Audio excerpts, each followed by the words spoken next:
Jamal Oh, this Bowman, is my favorite. This is great. Yeah, Jamal Bowman pleads guilty to the fire alarm incident. And if you're unfamiliar, let me just catch you up. Breaking, the video of Jamal Bowman pulling the fire alarm to stop a vote has been released. In his initial statement, Bowman claimed that he was rushing to get to the vote and did it by accident. The video shows him removing the warning signs and not even attempting to open. This guy's a clown. Open the door. All right, let's play the quick video. It's only 16 seconds. Like this guy's literally like a character on Vice. Mm-hmm. Yeah. All right, you're not slick. All right.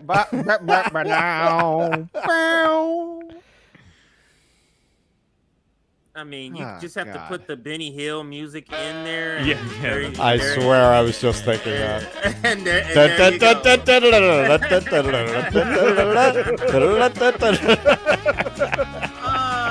And that is Jamal Bowman. Now, if we recall, this is the statement he put out, I believe, when it initially happened. Statement from Jamal Bowman.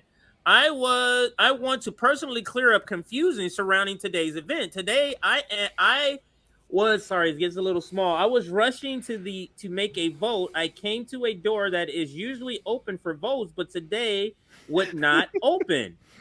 I am embarrassed to admit that I activated the fire alarm, mistakenly thinking it was open the door.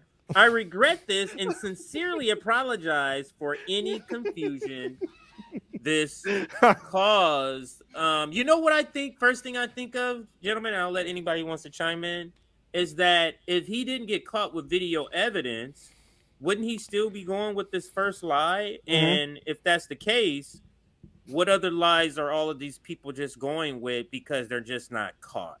Is the question that I would have. Well, but let's start with.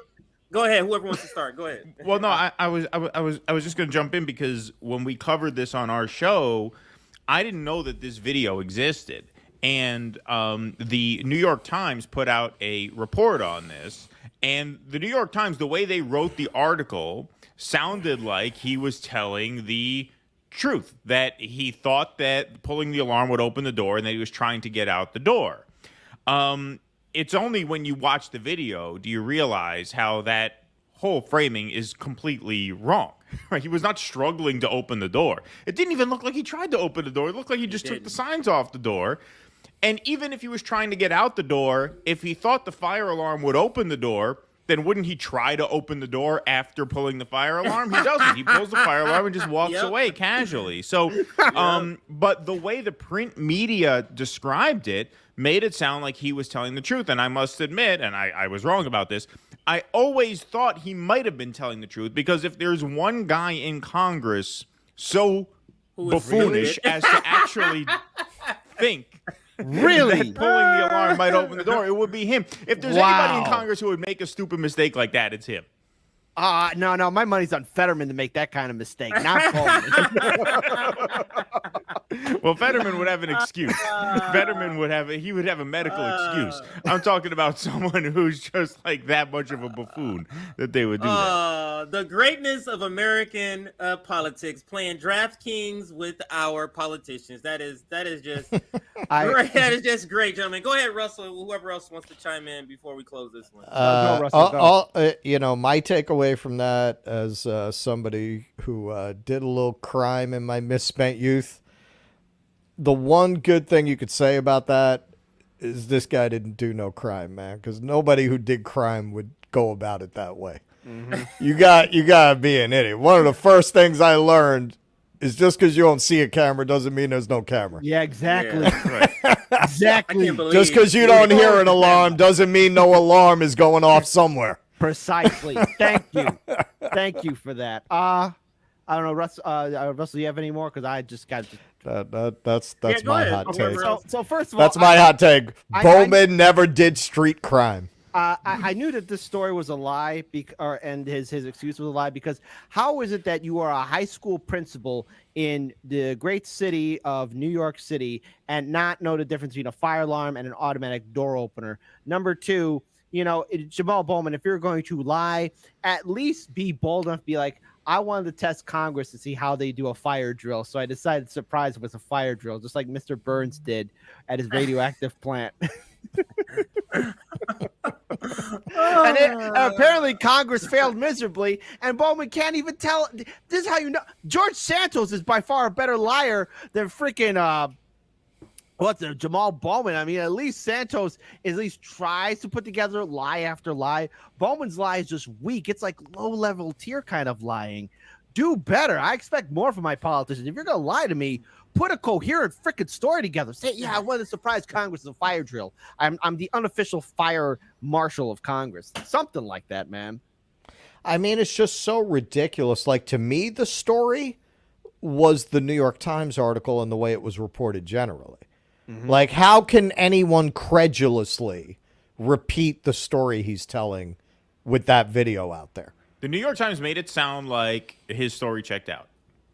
Right. Well, wait, gentlemen. Ashura in the live stream chat says, Kyle Kalinske, Dime Store M&M, defended Bowman, saying he believed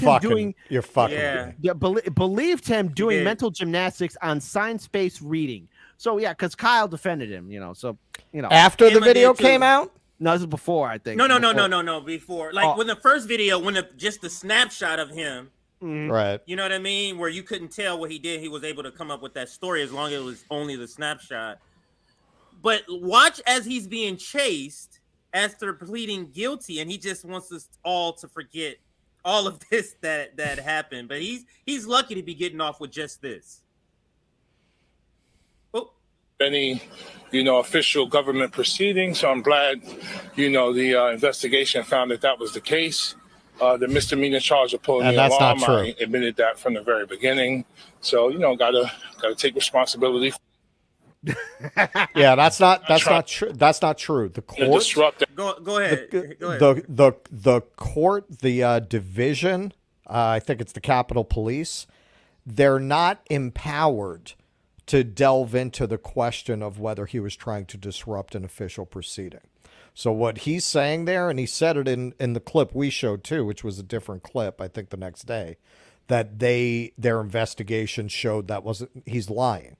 He's lying. They specifically said it's not within their power to render a judgment on that. That's a federal matter. That would have to go to the Attorney General. All right, here's another short clip, and then we'll close this one. Congressman Jamaal Bowman turning himself in moments ago. Fox News cameras capturing this exclusive video of the squad member surrendering. The lawmaker from New York is expected to plead guilty after being charged with falsely pulling the fire alarm at a congressional office building. It happened just before the House voted on a stopgap spending bill to fund the government. Last month, Bowman is set to be arraigned at 9:30 a.m. Eastern time.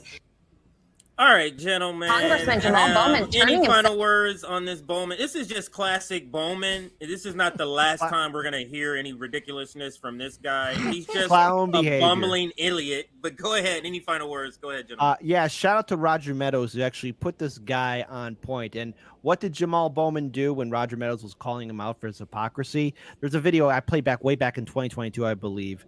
And Bowman says, like, hey, man, why do you got to come up to me asking me all these tough questions? Right. Yeah. It's like, get out of here, Jamaal. You're a politician. You're supposed to be giving tough questions. Now answer them, God damn it. Right on.